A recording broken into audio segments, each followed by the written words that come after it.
우리에게 주신 하나님의 말씀 요한복음 11장 1절부터 16절까지 말씀입니다. 요한복음 11장 1절부터 16절까지 저와 함께 교독하도록 하겠습니다. 제가 먼저 1절 읽겠습니다. 신약성경 157페이지입니다. 한 병자가 있었는데 그는 마리아와 그의 자매 마르다의 마을 베다니에 사는 나사로였다.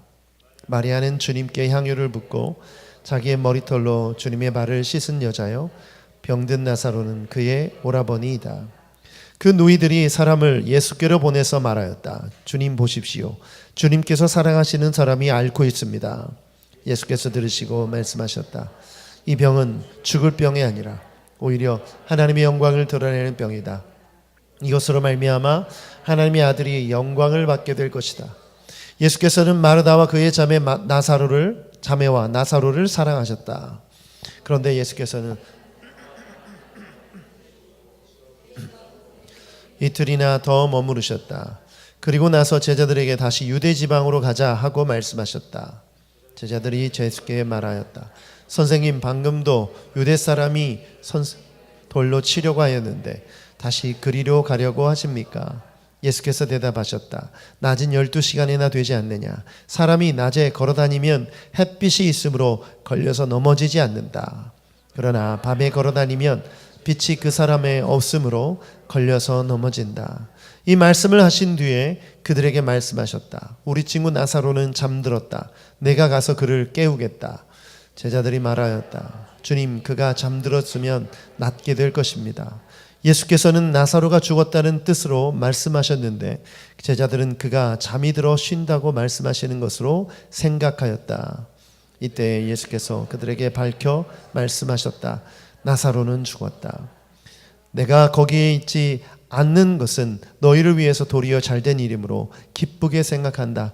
이 일로 말미암아 너희가 믿게 될 것이다. 그에게로 가자. 그러자 디두모라고도 하는 도마가 동료 제자들에게 우리도 그와 함께 죽으러 가자 하고 말하였다. 아멘. 요한복음 말씀을 계속해서 나누고 있습니다. 오늘 38번째 시간, 하나님의 영광이 드러나는 삶이라는 제목으로 하나님의 말씀을 나누도록 하겠습니다. 세상에 많은 사람들이 살아갑니다. 분주하게 바쁘게 열심히 살아가는데 그분들을 보면 아무 생각 없이 사는 것 같지만 사실 수많은 질문들을 하면서 살아갑니다. 어떻게 사는 것이 잘 사는 삶인가? 무엇을 어떻게 해야 되는가? 그런 고민들, 그런 질문들을 하며 살아갑니다. 왜냐하면 우리가 살고 있는 현재와 미래를 알 수 없기 때문이죠. 내가 원하는 삶대로 살 수가 없고 내가 원하는 길로 갈 수도 없고 원치 않은 질병도 당하게 되고 그런 면에서 보면 참 인생이 힘들다는 생각을 하게 됩니다. 제가 이 생각을 하는데 갑자기 인생은 미완성이라는 노래가 떠올랐어요. 그 노래 아세요?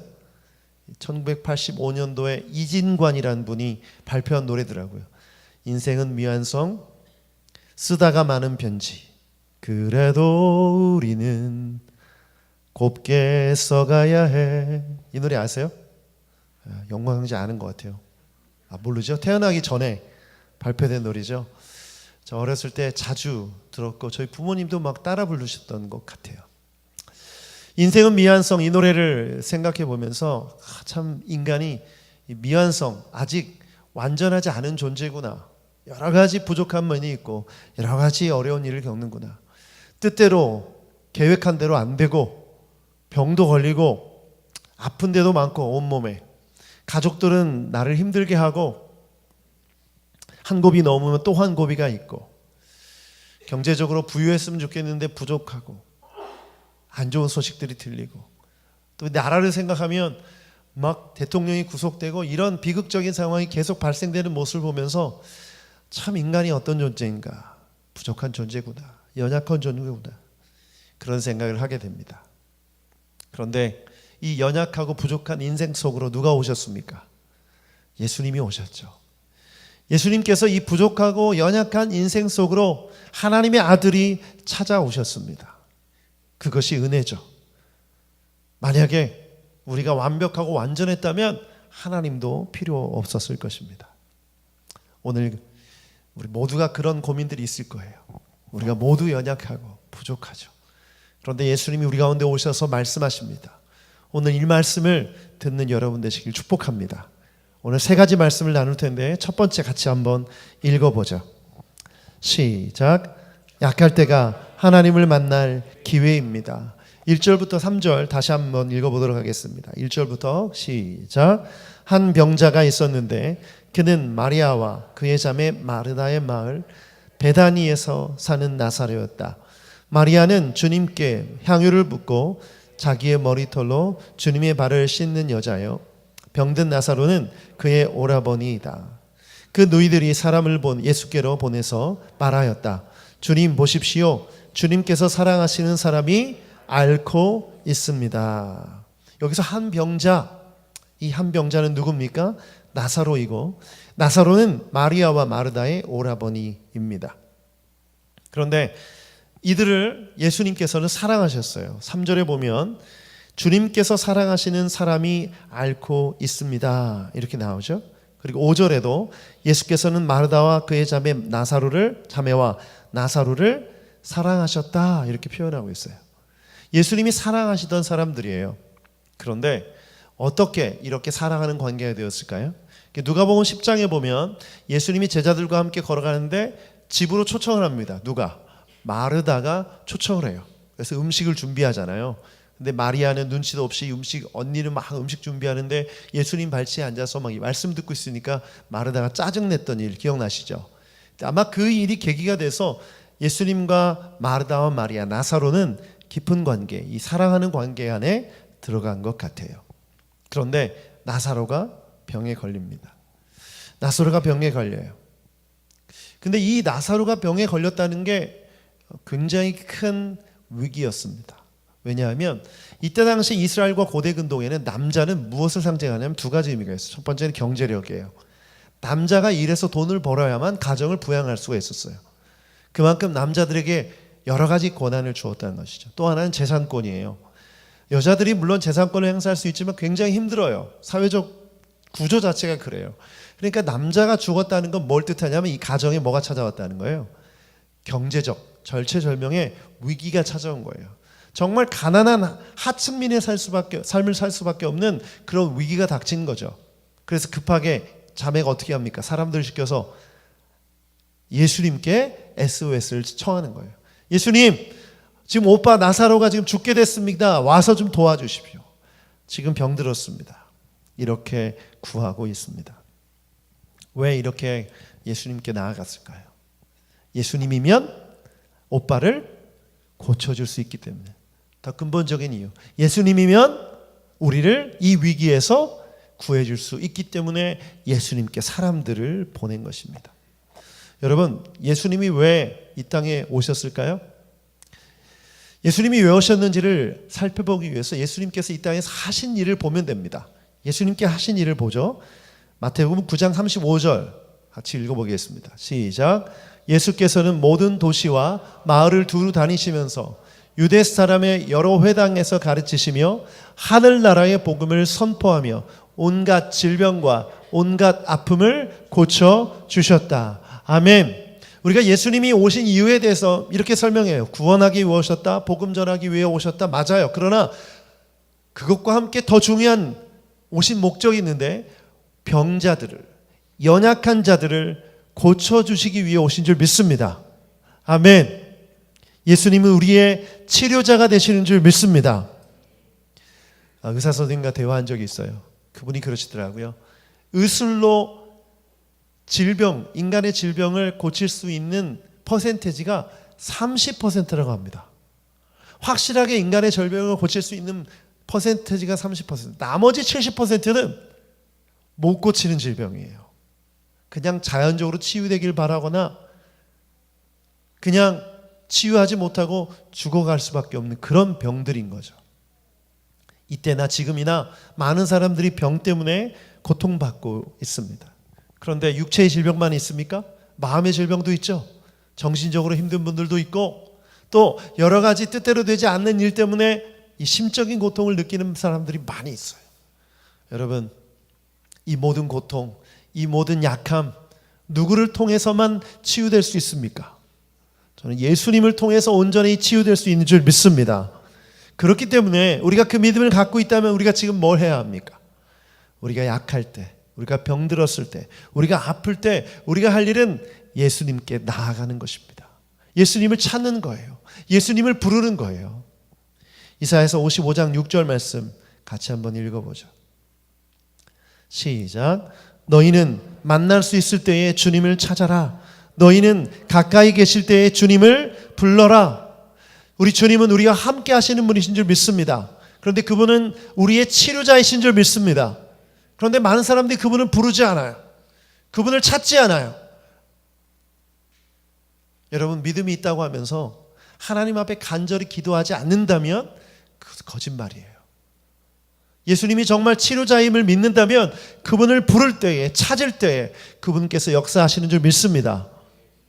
내가 아무리 노력해도, 내가 아무리 애써도 안 되는 인간의 한계를 경험할 때가 있어요. 그때는 주님을 부르는 거죠. 주님을 찾는 거예요. 주님 도와주세요. 주님 이끌어주세요. 그런데 사람들이 이렇게 생각해요. 기도하지도 않고 에이 이건 안 돼. 에이 이건 기도해도 안 돼.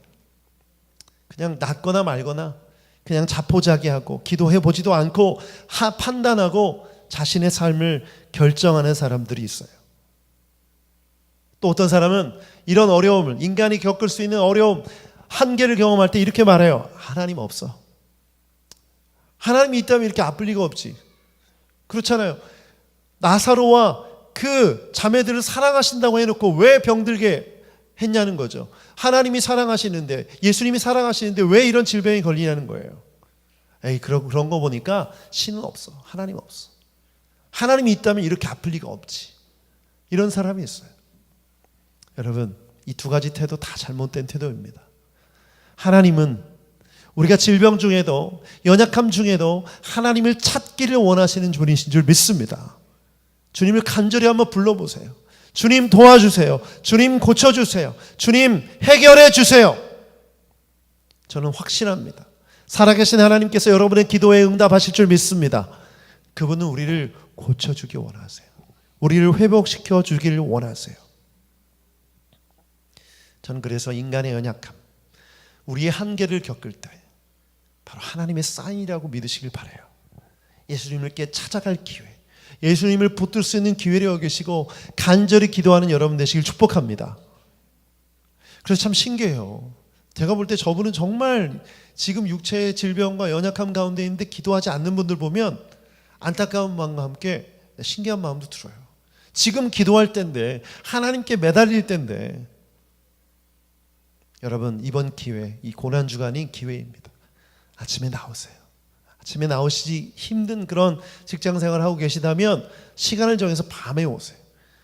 교회에 올 수 있는 비밀번호 다 가르쳐 드릴게요. 문 열고 들어오세요. 불 켜고 여기서 간절히 한번 부르면서 시간을 정해놓고 한번 작정 기도를 해보세요. 역사가 일어나는지 안 일어나는지. 저랑 한번 내기해보죠. 내기.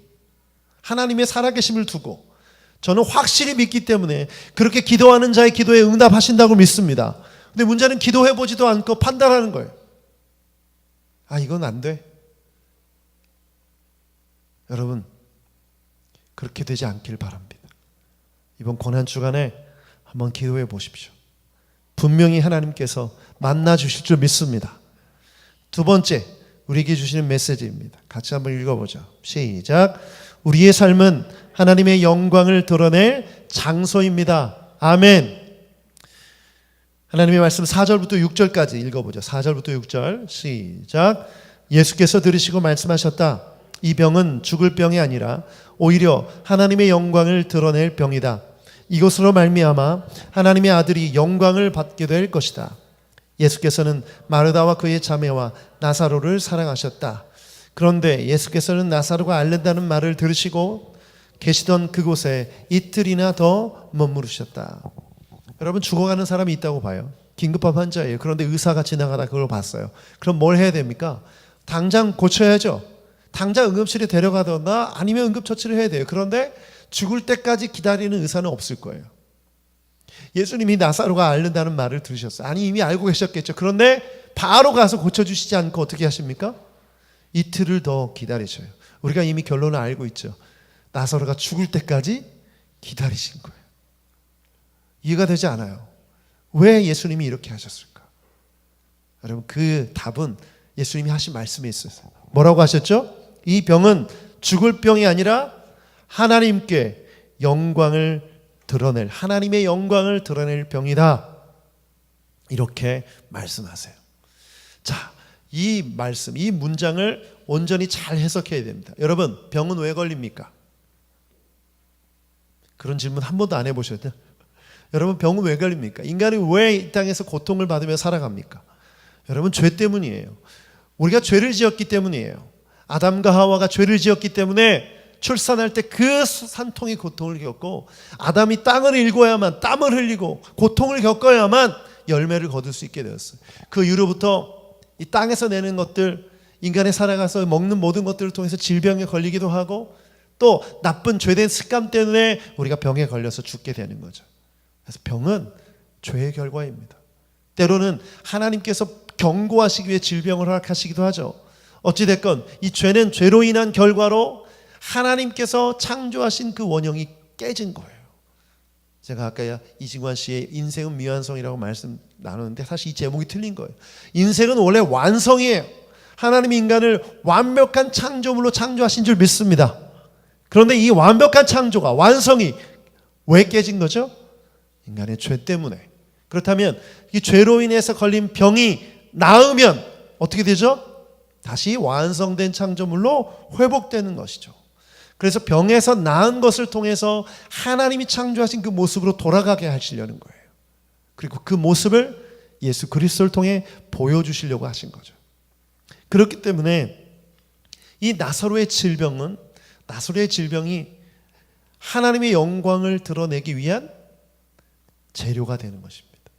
그런데 죽기 전에 살아있을 때 예수님이 찾아가셔서 고쳐주셨다면 사람들이 어떻게 생각할 수 있었을까요?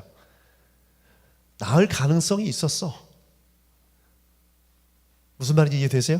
아직 죽지 않았잖아. 가능성이 있었기 때문에 저건 예수님이 살리신 게 아니라 살아날 사람이었어, 이렇게 말할 수도 있는 거죠. 그런데 완전히 죽어버렸어요. 죽었어요. 더 이상 살아날 수 있습니까, 없습니까? 가능성이 0이 된 거죠. 여러분, 인간의 가능성이, 확률이 0이 됐을 때 하나님의 영광은 100이 되는 줄 믿습니다. 아멘. 아브라함이 이삭을 낳을 때 몇 살이었죠? 99세.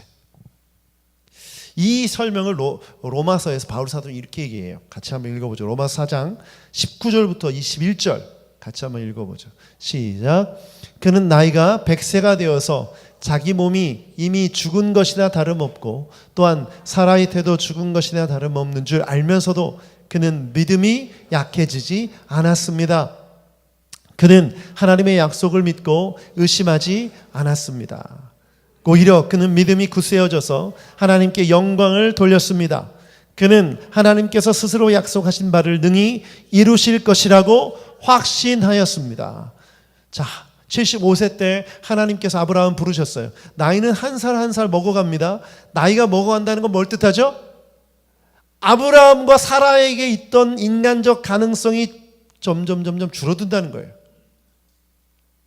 그런데 아브라함의 믿음은 어떻게 됐다고 말해요? 인간적인 확률은 줄어들지만 아브라함의 믿음은 커졌다. 그럼 100세라는 건 뭘 뜻해요?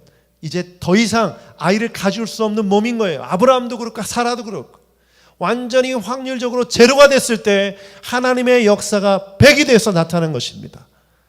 그래서 아브라함의 믿음이 온전한 거죠.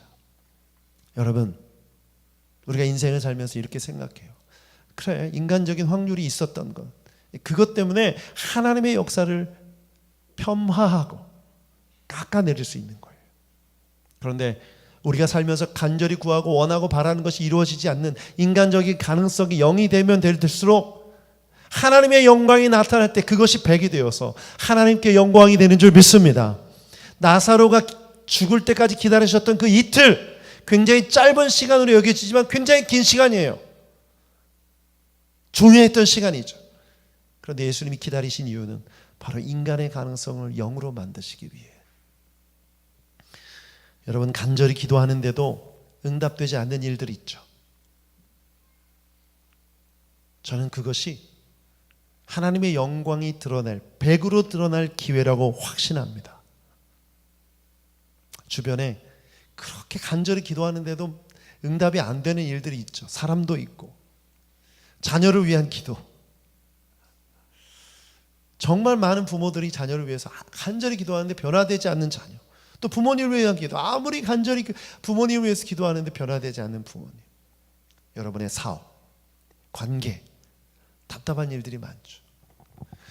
그런데 저는 한편으로 그런 생각을 했어요. 하나님이 좀 이렇게 응답해 주셔서 조금씩 좋아진다거나 그런 가능성이 좀 보였으면 좋겠는데 왜 자꾸 잘 안 되지?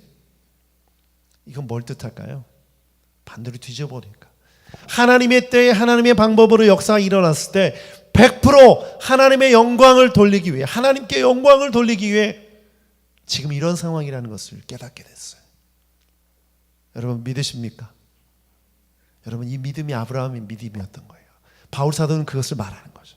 그래서 아브라함의 그 믿음을 하나님이 뭘로 여기셨다? 의로 여기셨다. 아멘. 여러분, 믿음의 의로 여김을 받는 줄 믿습니다. 지금 어떤 상황인지 몇 분은 제가 알고 있어요. 힘들고 어렵죠. 근데 어려울수록 인간적인 가능성이, 세상적인 가능성이 줄어들수록 하나님께 영광 돌릴 그 영광의 크기는 커지는 줄 믿습니다. 아멘. 그래서 우리 믿음을 날마다 점검해야 돼요. 나는 믿고 있는가? 나는 신뢰하고 있는가? 때로는 아브라함도 넘어지고 막 흔들렸잖아요. 그럼에도 불구하고 하나님을 다 잡았어요. 다시 한번 믿음으로 일어섰어요. 그것이 정말 중요합니다. 우리의 도전은 믿음이에요. 세상은 우리의 믿음을 뺏어가려고 하고 하나님은 우리의 믿음을 보기 원하세요. 그렇다면 아브라함처럼 하나님 앞에 믿음으로 나아가는 여러분 되시길 축복합니다. 여러분의 인간적 가능성이 낮아질 때 절망하는 마음이 들 수 있어요. 그러나 믿음으로 다시 일어섰어요. 그것이 오늘 우리에게 주시는 메시지인 줄 믿습니다. 여러분의 삶은 하나님의 영광이 드러날 장소인 줄 믿습니다. 세 번째 주시는 말씀 같이 한번 읽어보죠. 시작. 상황에 휩싸이면 하나님의 말씀을 이해하기 어렵습니다. 7절부터 11절까지 조금 길지만 같이 한번 읽어보겠습니다. 7절부터 시작. 그리고 나서 제자들에게 다시 유대 지방으로 가자 하고 말씀하셨다. 제자들이 예수께 말하였다. 선생님, 방금도 유대 사람들이 선생님을 돌로 치려고 하였는데 다시 그리로 가려고 하십니까? 예수께서 대답하셨다. 낮은 12시간이나 되지 않느냐? 사람이 낮에 걸어다니면 햇빛이 있으므로 걸려서 넘어지지 않는다. 그러나 밤에 걸어다니면 빛이 그 사람 안에 없으므로 걸려서 넘어진다.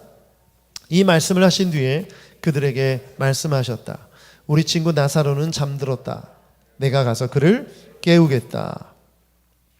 복음서를 읽다 보면 참 위로가 되는 사람들이 있어요. 그 사람들이 누구죠? 바로 제자들입니다. 우리 제자들은 어떻게 보면 우리보다 좀 믿음이 더 없는 부족한 모습들을 보여줘요. 그래서 참 때로는 위로를 얻습니다. 제자들도 이랬는데 나의 믿음 없음이 받아들여지고 또 용납되어지는 그런 느낌이 들어요. 오늘 말씀을 보면 제자들의 모습 또한 그렇습니다. 이 제자들이 이틀을 더 머무신 후에 예수님이 이제 가자라고 했을 때 이 제자들은 뭐가 떠올랐냐면 이 유대 사람들이 거기서 돌로 치려고 하는데 거기를 가시려나 보다 이런 생각을 하게 됐어요. 여러분, 베다니는 어디냐면요, 예루살렘에서 한 3km 정도 떨어졌어요. 그러면 여기서 지금 우리가 있는 이 지역 가자동에서 3km 떨어진 곳이 신촌 그 정도 되나요? 굉장히 가까운 거리죠. 걸어가도 금방 갈 수 있는 거리예요. 도시라기보다는 그냥 마을이라고 볼 수 있어요. 작은 마을.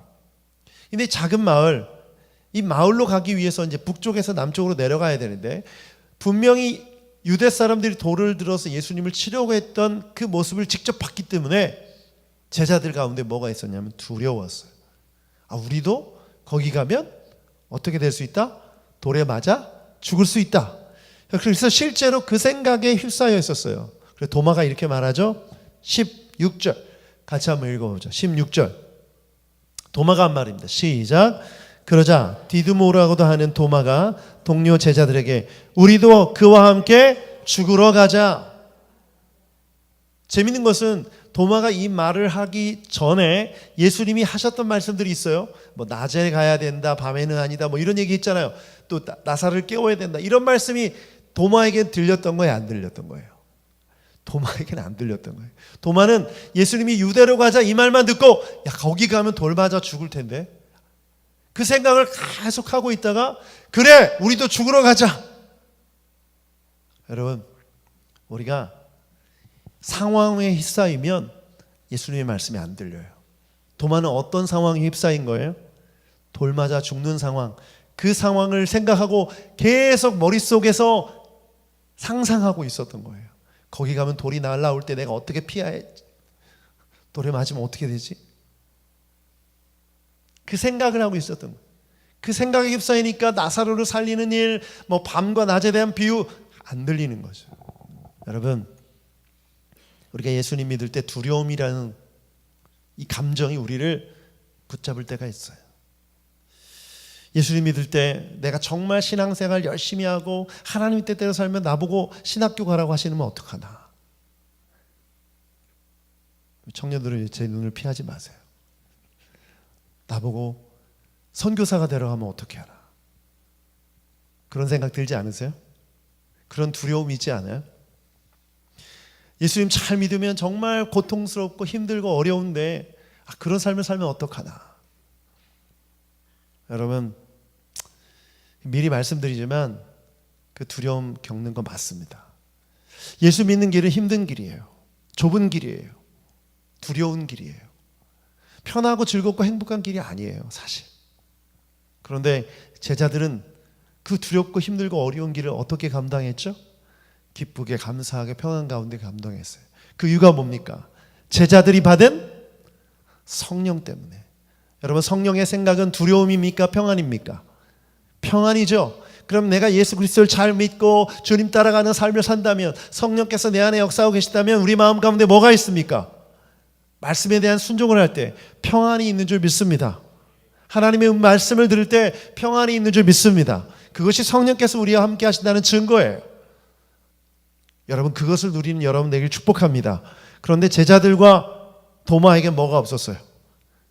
평안이 없었어요. 두려움이 있었어요. 하나님의 말씀, 예수님의 말씀이 안 들리다가 가신다고 하니까 그 생각을 계속 하고 있다. 그래 가자. 죽으러 가자.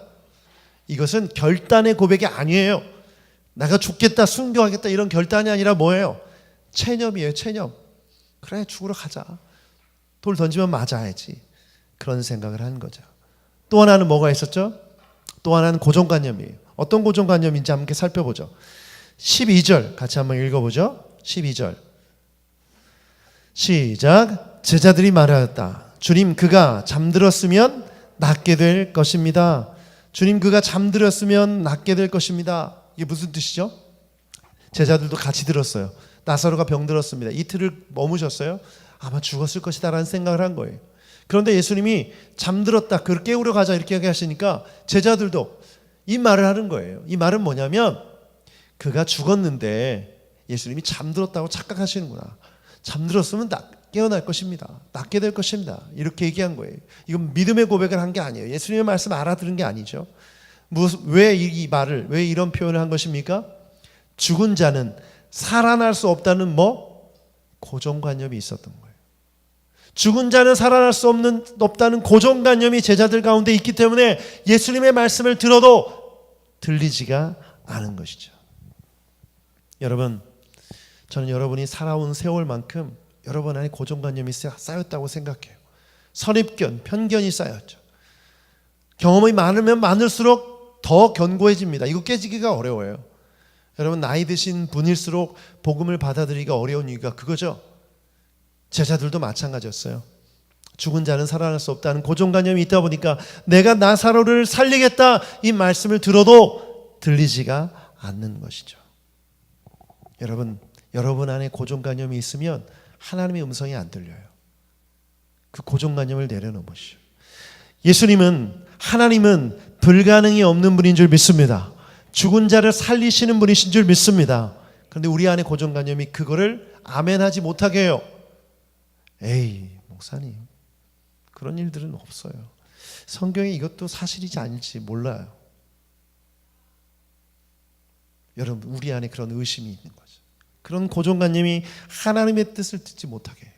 여러분의 삶에 대한 해석도 마찬가지예요. 에이, 우리 집이 뭐, 내가 뭐, 저 사람이 뭐, 우리 교회가 뭐. 어떤 딱 한 가지 고정관념에 사로잡히면 그 고정관념으로 인해서 진리의 말씀을 온전히 이해하기가 어려운 거예요. 우리가 그런 시대를 살고 있습니다. 작년에 저희 교회가 개척될 때 여러 가지 면에서 함께 예배도 드리고 기도도 하고 헌금했던 분이 계세요. 그런데 이분이 저한테 그러시는 거예요.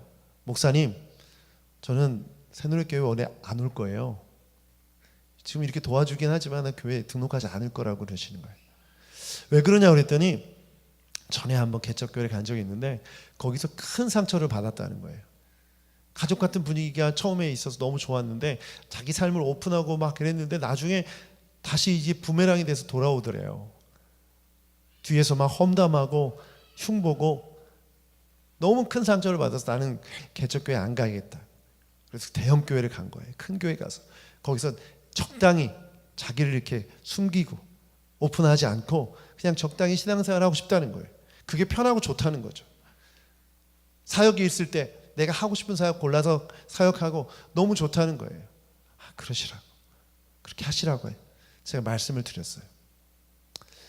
근데 제가 생각해 보니까 그분의 얘기 속에 뭘 생각하게 됐냐면 이분은 그 경험을 통해서 고정관념이 생겼구나.